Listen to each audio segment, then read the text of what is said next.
Trump signed his executive order ending DEI in classrooms and schools across the nation.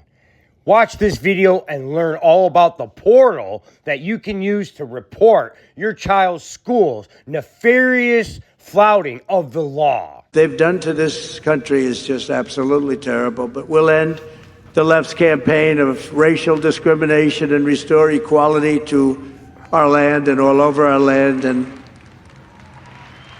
And you see that happening so much with the vote and the kind of vote we got.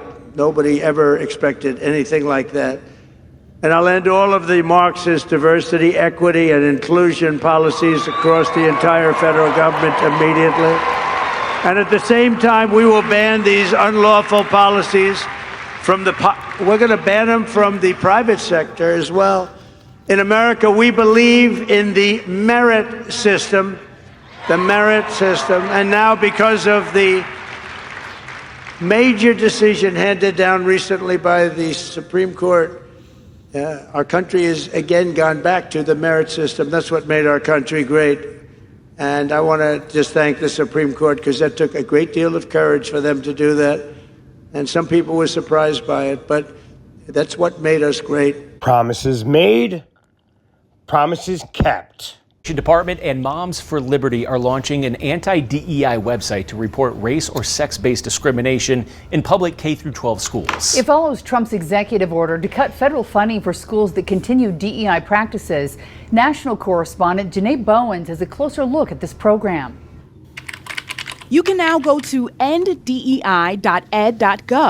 to report race or sex-based discrimination in public schools. The Department of Education and Moms for Liberty are behind the new portal. It's a step in the right direction to restoring parental rights in education, to restoring the parents being in charge of what the children are being taught. Parents, educators, and students can submit the name of a school or school district and detail the practices they deem concerning. Our children have been exposed to all of this divisive content, all of this critical theory, this toxic curriculum, and parents have had to endure that, have had to watch our children be exposed to it without our consent or knowledge, and that stops now. This website comes after President Trump signed an executive order that will block federal funding for schools that don't end DEI practices. The Department of Education also sent a letter on February 14th to schools nationwide, directing them to stop using racial preferences and things like admissions, financial aid, and hiring, or face investigation and loss of federal funding. And if you feel like your child's school is participating or conducting these diversity, equity, and inclusion grifts, you can go to this portal at enddei.ed.gov and you can report them. When you click on the portal, you go to this website, U.S. Department of Education. Schools should be focused on learning. The U.S. Department of Education is committed to ensuring all students have access to meaningful learning free of divisive ideologies and indoctrination.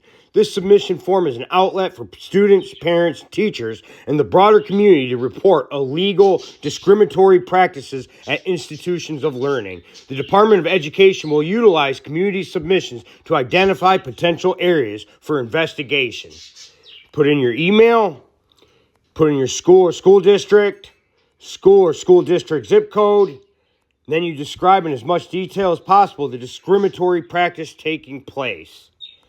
Then if you want to upload a file, you upload a file, you submit. So they ranked the top 40 countries in the world. We're ranked number 40th, but we're ranked number one in one department, cost per pupil. So we spend more per pupil than any other country in the world, but we're ranked number 40. We've been between 38 and 40. The last time I looked, it was 38, and then I looked 2 days ago, it came out the new list. It came out at number 40, so we're ranked 40. Norway, Denmark, Sweden, I hate to say it, China, as big as it is, it's ranked in the top 5, and that's a primary competitor. We're ranked number 40.